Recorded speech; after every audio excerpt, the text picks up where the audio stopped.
loving pranams at the lotus feet of our beloved Lord Sai. Firstly, I'd just like to say that because of Sai, we've had this magnificent Christmas that I think has been better than any other Christmas we've had, in every respect.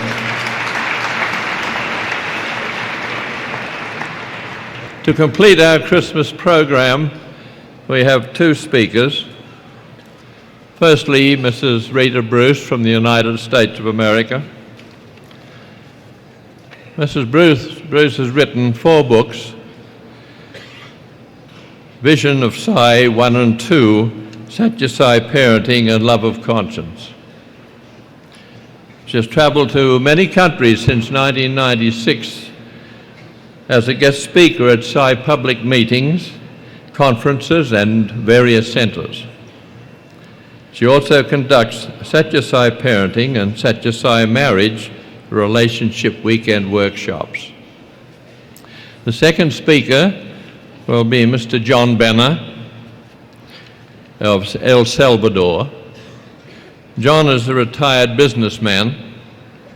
He first came to Swami in 1979 and had been an office bearer in the Sai organization for 20 years. He is presently chairman of Zone 2, Latin America, and president of the Sathya Sai Trust of El Salvador. I'll ask Mrs. Bruce to come forward, please.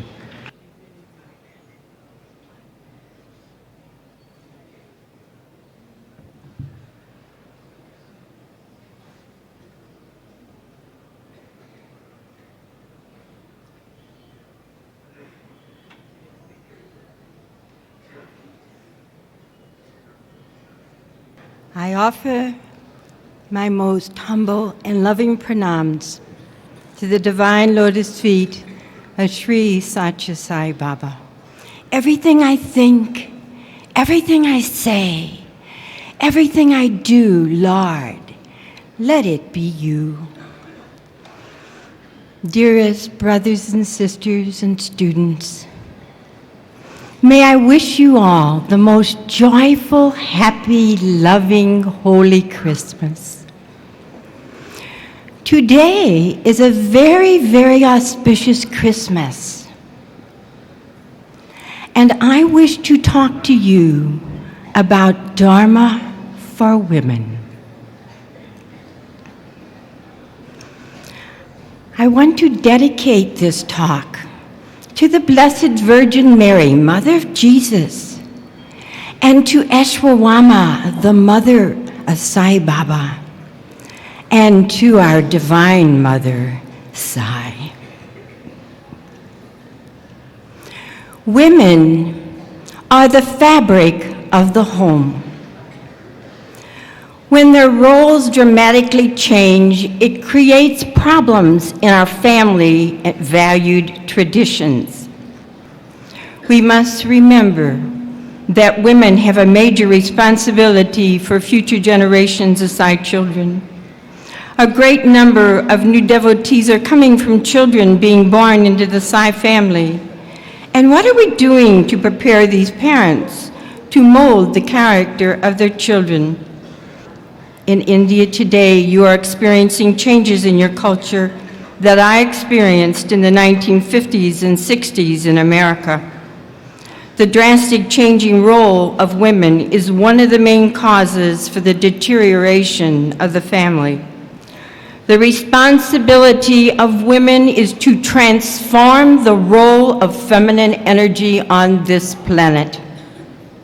We need to reevaluate, re-examine, restructure, restore, and resurrect the role of women that has sometimes been dishonored to less than human in society. Are we disregarding the virtues that are attributed and exhibited to the Divine Mother? Throughout the last 50 years, we have modeled our behavior after men, trying to succeed in the avenues of the business world. The virtuous character of women, their precious gem purity, has been replaced with fake imitation glamour.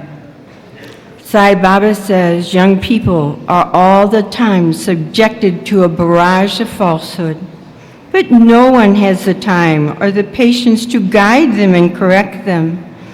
Both parents and teachers and society couldn't care less. Women are the highest gift given to mankind because we are the vessels in which God's creation continues. In addition, we have the guardianship of preparing the life of our children by molding their character. There is no higher position given to mankind by God than the honor of being a female, the first teacher, setting the stage of right conduct and love of God that is formulated in the early years of child development. The propaganda of selling career paths to women versus staying at home with the children is what I witnessed in the 1960s and 70s. Now, with my aching heart, I see the same messages are being expounded here in India that I love. What is the remedy for the fading virtues of women in society? We female devotees need to begin by addressing these issues that pertain to females. The education of science teachings for the role of women is long overdue. We need to have our own Sai Women study circles, Sai Women conferences, and educational programs that enhance the principles, understanding, implementation, motivation, and inspiration that is needed for the Sai spiritual transformation of women to occur. Let us pray that our beloved Sai Baba blesses us with this mission and inspires us to work towards the goal of Dharma for women. Dharma for women, Dharma for women is our fervent cry, is our spiritual tie. Mothers are held high, consciousness will fly, is the mission of Sai, is the mission of Sai. Dharma for women. Om Jai Sai Ram.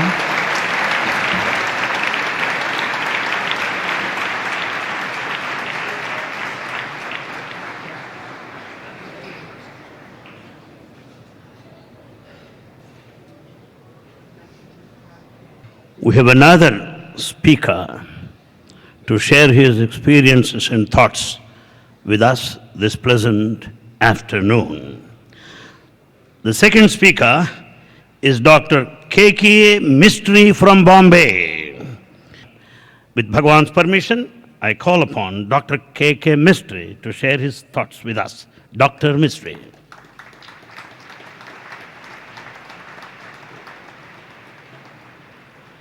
Beloved Bhagwan and fellow pilgrims on the path in search for truth. In the year 2000, in the city of Dublin in Ireland, the Para-Olympics was held. The 100 meters mixed race was on. There were 10 lanes and there were candidates in each lane. 4 girls, 6 boys. The gun went off and everyone started. Everyone representing their country. They started forward. While they were in different positions of advance, suddenly there was a noise. And Fred, in lane number 5, had fallen down. An amazing thing happened. Everyone stopped. Each of the other 9 contestants stopped. They turned around and they all went to Fred. Remember, this was the Olympics. They were from different countries. They all turned around and went to Fred. One of them picked Fred up, another one dusted his clothes, and a Mongol girl with a Down syndrome, she turned down and gave him a small peck on the cheek and said, there, Fred, that should make it all right. And then they all linked their hands together, joined their hands together, and together went towards the goal. There were 45,000 people in that auditorium. This specially advantaged people showed us the meaning of Sai's message. Bhagwan Baba says, treat God as an old friend. Do not put a distance between Him and you. If you treat Him as an old friend, you will respect Him, you will love Him, there will be mutual understanding. A new friend, Bhagwan Baba says, you have a lot of respect, but there is still a little distance. An old friend is somebody with whom you bond naturally. Bhagwan says, treat the Lord as an old friend. I think there can be no greater message to us. My mind goes back, if Bhagwan permits me, for a personal experience. In 1965, now here you are hearing it from the horse's mouth. There is no third party. There is nobody else in between. I'm telling you like it is. In 1965, that was almost 40 years ago, I developed a very bad cough. So bad that I could hardly speak. I could not sleep flat at all. And I had to spend nights either sitting down or raised on many pillows. I had myself medically checked, and they found a tumor the size of a golf ball in my nasopharynx. You know where the nasopharynx is? That's the area between the nose and the throat. An area which is very close to the brain, and the tumor was of the size of a golf ball. I just started I was only 5 years into practice, and I was doing fairly well. And not being able to communicate, not being able to speak would have destroyed the career that I was seeking to build. Another story for another day, but Bhagwan Baba called me. How he did, that's different. And I went to him with my mother. He sent for my mother. He said, your mother is not well, bring her along. Well, one look at my mother and you could tell that she was a sufferer of asthma. She looked a typical chronic asthmatic type. So Bhagwan Baba called me at say 9 o'clock in the morning. He said, do come. If he had called me, there were 200 other people, all suffering in different kinds. There was a girl, I remember, moaning away because she had a tumor in the brain. I was called in fourth. I and my mother went inside. And Baba started totally to talk to my mother, sort of side like this, and I was standing here. Bhagwan Baba went on speaking to my mother, told her about asthma. You didn't need to be very clever to know that mother had asthma. She looked it. She went on, and mother wasn't concerned about herself. So she asked finally the $1 million question that she wanted to know. She said, Baba, is it cancer? Baba said, cancer? He's not your son. It's come only through you. No cancer. You know, and then he waved his hand and took out a lot of ash and gave it to her and said, eat it. If he hadn't said it so forcefully, this was the very first visit of hers, but she gulped it down. Believe me, my dear brothers and sisters, believe me, my symptoms disappeared.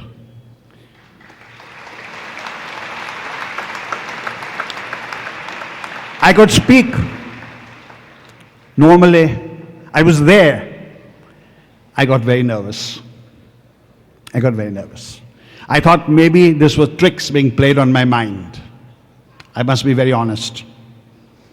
So I didn't go to the doctor. Mind you, I'm a fully checked case. Fully checked, full records. I went to an ENT surgeon, I went to a cancer specialist, and I went to one of Bombay's leading surgeons. The ENT surgeon is still alive. Mind you, 6 months passed. I was perfectly all right. But the mind plays monkey tricks, you know, and I didn't get myself checked. I was afraid. After 6 months were over, one morning I suddenly got up and I coughed. I coughed a lot and I spat out a lot of blood. I was extremely nervous. I went running to the ENT surgeon who had seen me earlier, who was a good friend of mine also and stayed within a stone's throw of my house. And I asked him, I said, Hiru, please examine me. Well, Hiru took a look at me, tried to take a look, and he said, you are extremely tense. I can't examine you. What have you eaten? I said, I've just got up and I've just come straight to you. Hiru used to start his practice at 6 o'clock in the morning. One of Bombay's leading ENT surgeons. Now there are big estates being built under his name. But anyway, that's besides the point. So I said, can I induct you a little? He said, okay. He inducted me. When I finally came back to my senses, he said, well, tell me what has happened. I said, what happened? There is nothing there. Nothing there, he says. I was stunned. Nothing there means there is not even a trace of a tumor there. This gave me all the confirmation that I needed. These are fully documented cases. And I am here speaking to you because of the grace of Bhagwan Baba.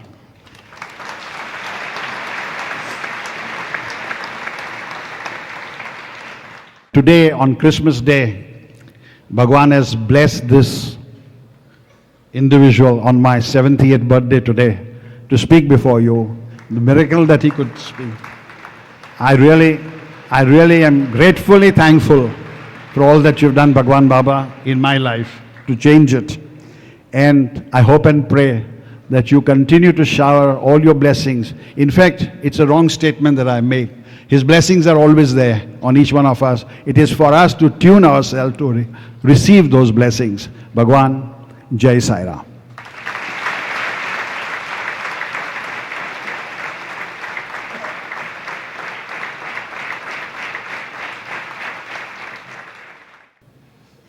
My loving pranams at Bhagavan's lotus feet, dear brothers and sisters, students.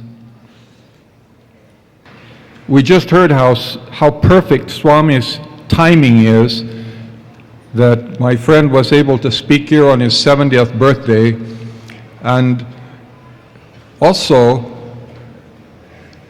I'm here exactly 25 years to the day to tell you of an experience that occurred in Christmas 1979. Actually, when we first heard about Swami, my wife said to me, she said, if we had lived at the time of Christ, wouldn't we have gone and seen him?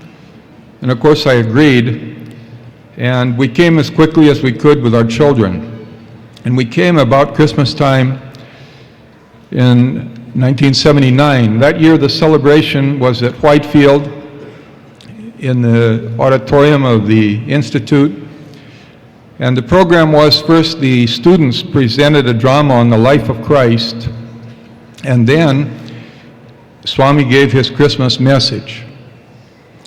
And after Swami's discourse finished, the boys came in with large containers of rice and was served on plates. And then Swami himself served every single one of us in that auditorium. And of course, when you receive a plate of food from Swami, you say thank you. And when my wife received her plate and said thank you, Swami said, it's my duty. It's my duty. Now imagine, we'd come to India to see the divine in person, and he's serving us a plate of food and saying that it's his duty? The little we do know about Jesus when he was young is that he came to India when he was still a teenager, and he must have come looking for spiritual information. We know that he spent a little time in a Buddhist monastery in the north, but we don't know too much about what else happened in India. Jesus learned that man has the potential to discover his true divine nature and to have a personal relationship with God. And after the crucifixion of Christ, we know that his disciples went out and they preached and told people what his message was. They went to different cities and different towns. And we also know that James, one of the brothers of Jesus, who was the head of the Essene community, was seen as the main person in charge of Jesus' teachings. Now, the Essenes were a group of people, a small group of people that lived outside of Jerusalem in the desert, and they lived a very austere life, and they were disciplined, they were vegetarians, they respected women, and so these people were given the job to write down many of Jesus' teachings. And these teachings were written on scrolls and hidden away in the caves in the desert. And so then, as time passed and many of Jesus' disciples and followers were killed or died, and when James was killed about 30 years after Christ was crucified, these teachings were no longer available to everyone. And they stayed hidden for almost 2,000 years until the Dead Sea Scrolls were found in 1948, and many of these teachings of Jesus were revealed. One of the things that Christ taught that was revealed in some of these scrolls was the importance of considering the body as a temple, and that it was necessary to keep the body clean, was necessary to have good dietary habit, vegetarian food, and this was extremely important in order to be able to have communication with the divine, which was part of our very self. And I'd like to read just a little part of what were Jesus' teachings on love. He says, "If I speak all the tongues of men and of the angels, but if I have no love, my words are like the sound of tin. Even if I can see the future and know all secrets and have all wisdom, even if I have faith so firm that it can move mountains, if I have no love, I have nothing. Even if I give all my money to feed the poor and follow all rituals, if I have no love, it will be worthless. Love is patient, love is kind, love does not envy, it does not do bad actions, it does not have pride, it is not egoistic. It is peaceful and tranquil, and does not feel happy when there is injustice, but rather glories when there is justice. Love defends, love waits, love supports, it never runs out. Now there are three things: faith, hope, and love, but the greatest is love." So we can see how close to Swami's teachings were these teachings of Jesus. And recently, Swami told us, the members of the Sathya Sai organization, that it was time to expand. Expand by taking his message to the people of the West. And in Latin America, we've had 33 public meetings this year. And there seems to be an awakening consciousness. People are interested in a spiritual message. In Buenos Aires, Argentina, there were 3,600 people that attended the public meeting. In Caracas, Venezuela, more than 3,000. In Bogota, Colombia, 2,000. Guatemala City, there was 1,000 people. We want to pray to Swami that he will give us more and more of his love so that we can share this love with all the people who are so interested to find out about a spiritual life. And also, I want to suggest to all my brothers and sisters that we pray every single day and give thanks to Swami that we are physically present here to be able to hear his words from his divine lips, and that we don't have to wait 2,000 years to find it in a Dead Sea Scroll. We pray, Swami, that you will now give us your divine message. Sai Ram.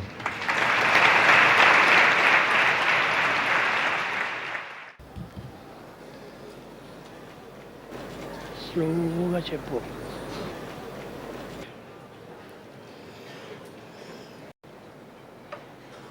క్రమము దప్పకమింట క్రమము తప్పక మింట ప్రతిదినంబును భానుడు ఉదయాస్తమయముల నొందనేలా భానుడు ఉదయాస్తమయముల నొందనేల గగనంబునకు కాంతి కాజేయు తారక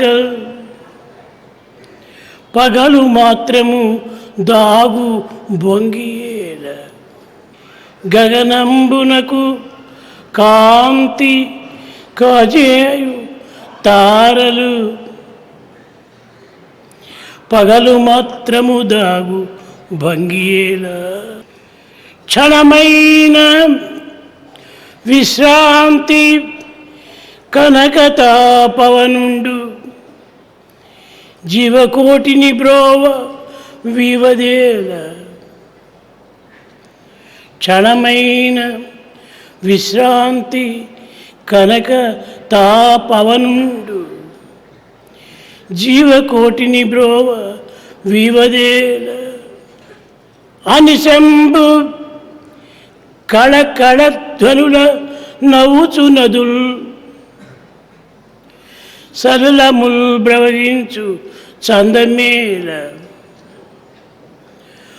అనిశంభు కళకళ ధ్వనులు నవ్వుచు నదుల్ సరళముల్ ప్రవహించు చందమేల. ప్రేమస్వరూపులారా, embodiments of love. జగత్ అనగా పుట్టి పెరిగి పోనటువంటిది.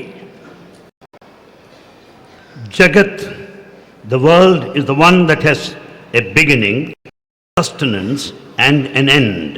దీనికి ఆధారము భూమియే. The basis for all this is earth. దేవుడనగా ప్రత్యేకించినటువంటి ఒక ఫార్మ్ కాదు. God is not of a specific form. సర్వత్రా వ్యాపించినటువంటి శబ్ద స్పర్శ రూప రస గంధాదులే. Divinity is the one that is immanent in all of the five senses of cognition.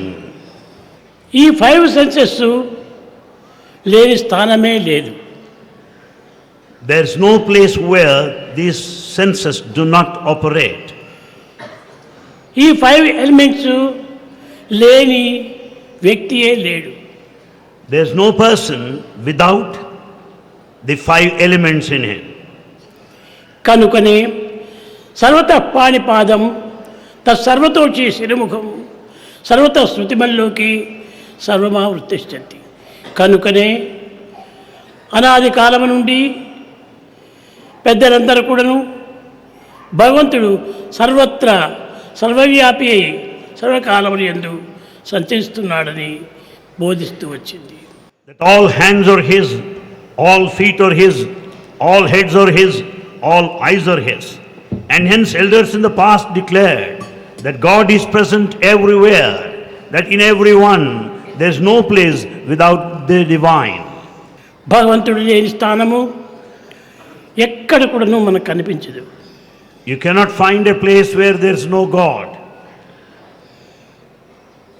ఇట్టి సర్వవ్యాపి అయినటువంటి భగవంతుని యొక్క తత్వమును ఏ విధంగా బోధించాలి? How is it to be taught? How is to comprehend the all-pervasive divinity? ఒక్కొక్కరు ఒక్కొక్క పేరుతో భగవంతుని యొక్క జన్మదినములని కల్పించుకొని దానిని ఆరాధిస్తూ ఆనందాన్ని అనుభవిస్తూ కాలమును గడుపుతూ వచ్చారు. However, each group has got their own celebration with the name of their chosen deity, observe the birthday, adore and enjoy themselves. ఇట్టి దైవత్వమును ఎవరు ఏ రీతిగా నిర్ణయించుటకు సాధ్యము కాదు. It is not possible for anybody to estimate or measure the divinity by any standard. కానీ ఇందులో ఒకటి మాత్రము అందరూ గుర్తించవలసి వస్తుంది. However, it is essential to recognize one factor. ఈ ప్రకృతి యందు జన్మించిన ప్రతి భూమి కూడాను ప్రతి వ్యక్తి కూడాను మొట్టమొదట తల్లి గర్భమును వేరు చేసిన తక్షణమే కెవ్వు కెవ్వున ఏడుస్తూ వస్తారు. In this world, as we know, each child, the moment the child is born, separated from the womb of the mother, starts life sojourn by a cry. ఈ ఏడుపునకు కారణం ఏమిటి? Why does the child cry? కానీ అట్టి ఏడుస్తూ ఉండినటువంటి యొక్క వ్యక్తికి దాని సమాధానం ఏమిటి?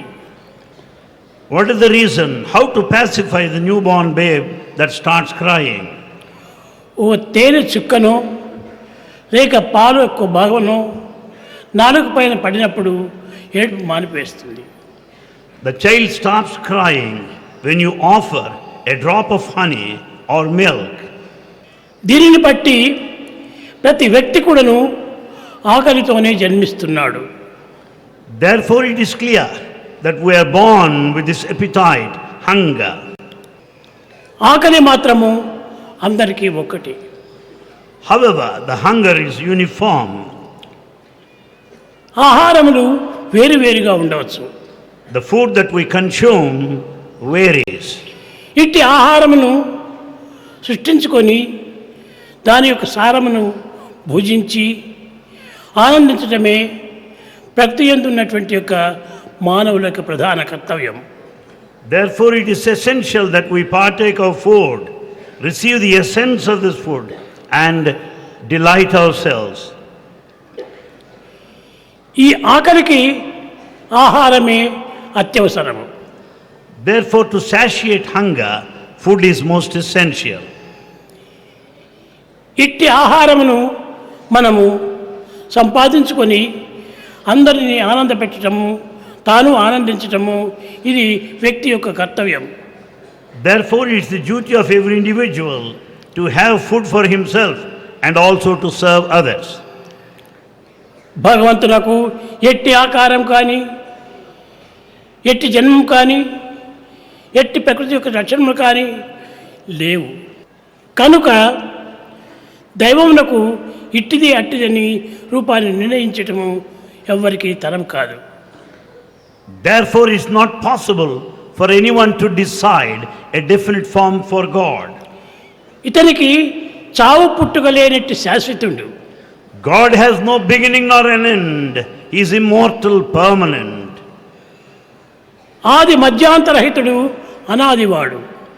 He has no beginning, nor the middle, nor an end. He is ancient. తాను చావక పుట్టక చంపబడక. He can neither be killed, nor would he be born again, and he is eternal. ఇట్టి సర్వశక్తిమయుడైనటువంటి యొక్క దైవత్వమునకు ఎవరు ఏ పేరు ఇవ్వగలరు? God being all-powerful or pervasive, what name can you give him?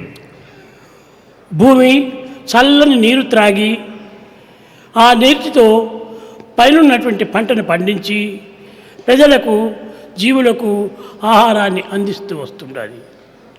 You know, when the soil is watered, this water is supplied to the crop and we just reap the harvest. and partake the grain and be benefited by the food.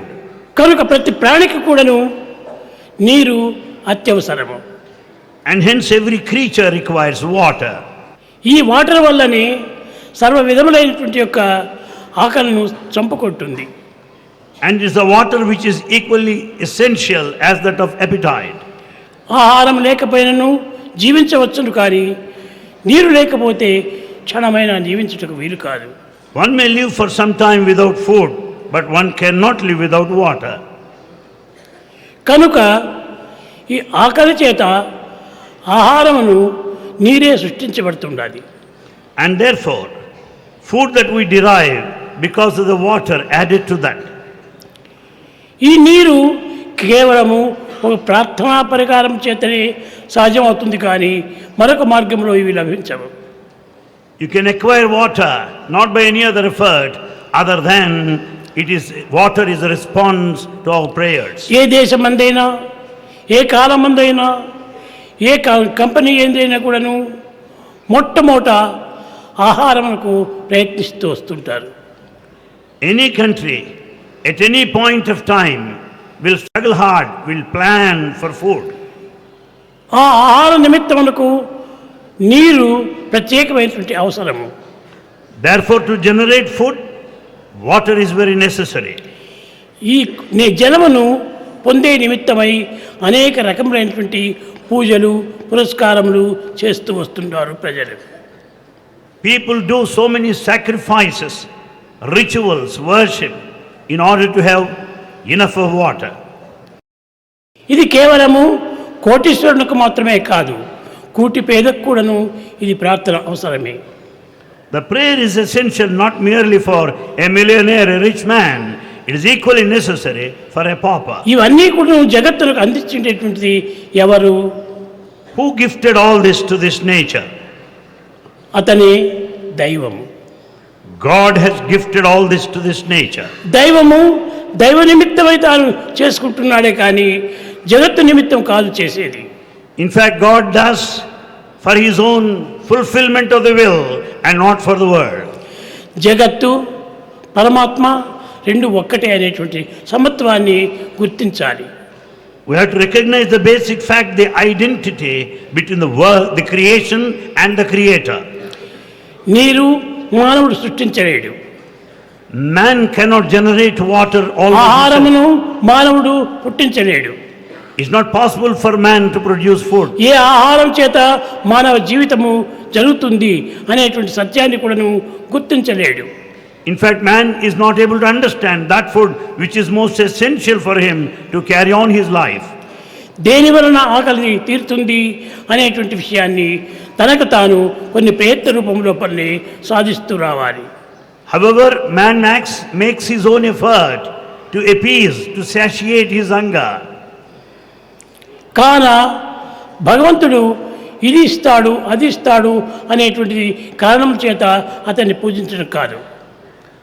So it's not proper to worship God in anticipation of the gift that we receive from time to time. ప్రార్థనలు భగవంతుని నిమిత్తమై ప్రార్థన చేయాలి. We have to pray God for God himself. భగవంతుడే సర్వమును మనకు అనుగ్రహిస్తుంటాడు. In fact, God supplies all that we need. ఏ నిమిషంలో ఎక్కడ దేనిని అందించాలో దాన్ని తనకే తెలుసును. God knows what to give, when to give, where to give. ఏ ప్రయత్నము చేయకపోయినప్పటికీ తనంతట తామే ప్రభావిస్తుంటుంది. Even if you do not make effort, God will confer that what you need. మనము కేవలం కోరి విఫలమైనంత మాత్రమున మనం బాధపడటం ఇది భక్తుల యొక్క లక్షణం కాదు. It should not be the quality of a devotee to go back when his desire is not fulfilled by God. ఏ ప్రాణి ఎంతవరకు ఉండాలి, ఎంతవరకు దీన్ని భుజించాలి, ఎంతవరకు దీన్ని విసర్జించాలి అనేటువంటి సత్యాన్ని భక్తులే కనుక్కొని ప్రజలే దాన్ని గుర్తించుకొని వర్తించడం అత్యవసరము. Therefore, it is essential to know what we need, what kind of food that we require and carry on our life sojourn on earth. నా యొక్క సంభాషణలంతా కూడా ప్రేమ చేతనే జరిగేటువంటివి. Bhagwan's conversation, the quintessence of his speech is నా love. శక్తి అంతా కూడాను ప్రేమ శక్తియే ప్రధానమైనటువంటి. Bhagwan's power is the power of love. ప్రేమకు మించినటువంటి ఒక ఫలం మనకు తెలియదు. There is nothing greater than love. ఈ ప్రేమను మీరు పెంచుకుంటే అన్ని సిద్ధిస్తూ పోతాయి. If you develop love, rest of the things will take care of it. పోరానటువంటి ప్రదేశాలు కూడా పోవచ్చును. And you can get into those places which is not possible ఎన్ని otherwise. విధమైనటువంటి కఠినమైనటువంటి చర్యలను మనం సులభంగా చేయవచ్చును. You can face the challenges in life. అన్నిటికీ తానే వెంటనే జంటనే ఇంటనే కట్టనే ఉంటుంటాడు. And God is always with you, in you, above you, below you, around you. కనుక దైవ ప్రార్థన చేత ఎటువంటి కార్యమైనా మీరు సాధించవచ్చును. By prayer, you can be successful in every attempt. లోపల ఒకటి బయట ఒకటి పెట్టుకొని ప్రార్థన చేయకండి.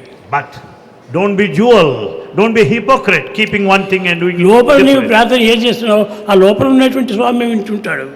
And if you are a hypocrite, Swami within you will be noticing it. స్వామిని బయట పెట్టుకొని నువ్వు లోపల ప్రార్థన చేస్తే ఎట్టవుతుంది? And if you imagine Swami outside, what is the fun of praying within?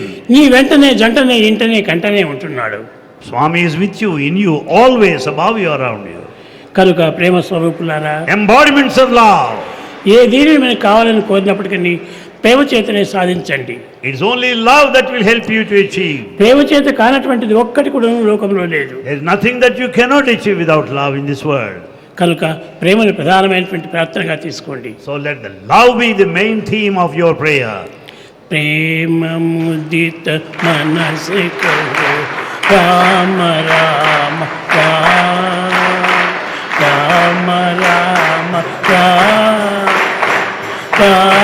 Rama Shri Rama Rama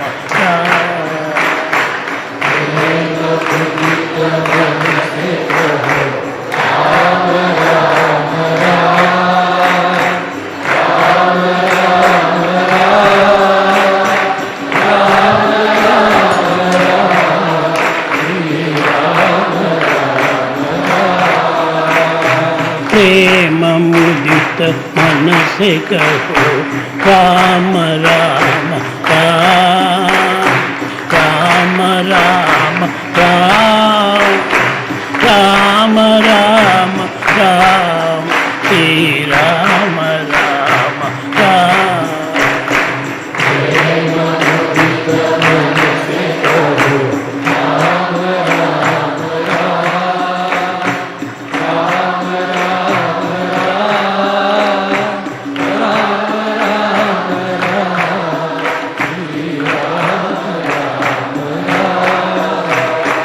Rama కటే దుఃఖ మిటే దేత రామనా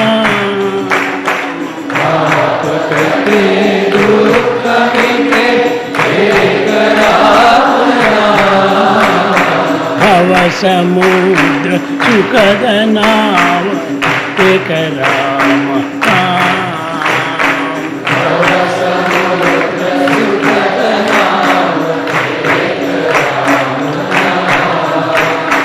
माता पिता बंधु सखा सबरी रामना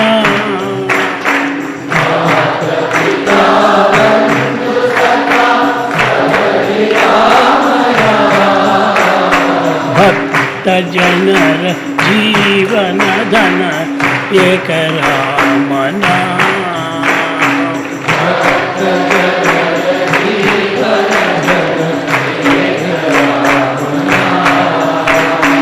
भक्त जनर जीवन धन एक राम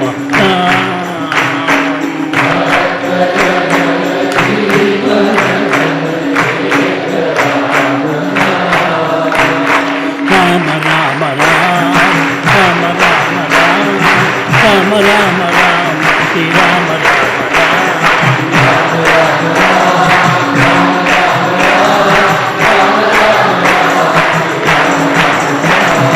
राम राम राम राम राम राम राम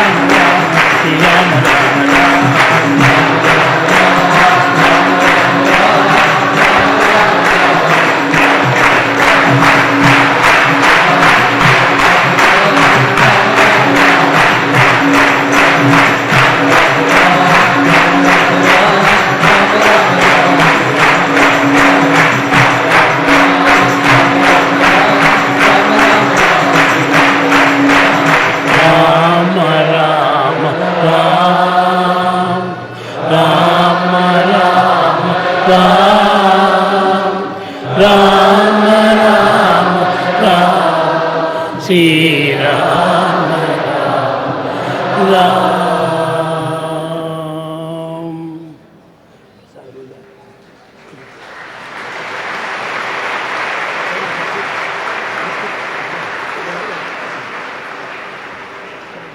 ओम जय जगदीश हरे स्वामी सत्य साई हरे भक्त जना संरक्षक भक्त जना संरक्षक बड़े महेश्वरा ओम जय जगदीश हरे शशिवदना श्रीकरा सर्वा प्राणपते स्वामी सर्वा प्राणपते आश्रित कल्पलतिका आश्रित कल्पलतिका आपद बांधवा ओम जय जगदीश हरे मात पिता गुरुदैवमु मरि अंतयु नीवे स्वामी मरि अंतयु नीवे नाथ ब्रह्म जगन्नाथा नाथ ब्रह्म जगन्नाथा नागेन्द्राशयना